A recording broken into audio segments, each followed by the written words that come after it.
আজকে হয়েছিল মোচার চপ। চলো প্রথমে দেখিয়ে দিই কেমন ক্রিস্পি হয়েছিল।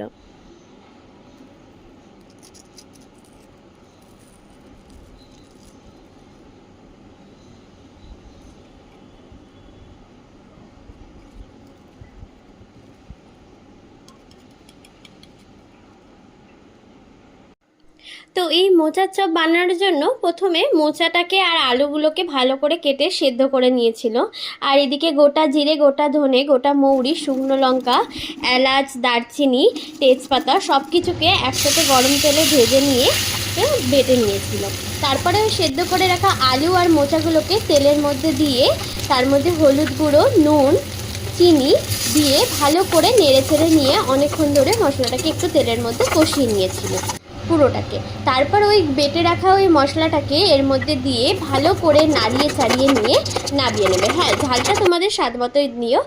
আমি এখানে কিন্তু প্যানকো ব্রেডক্রাম ইউজ করেছিলাম। তো প্যানকো ব্রেডক্রাম একটা জায়গায় দিয়ে দেওয়া হয়েছিল আর একটা জায়গায় কর্নফ্লাওয়ারের জল।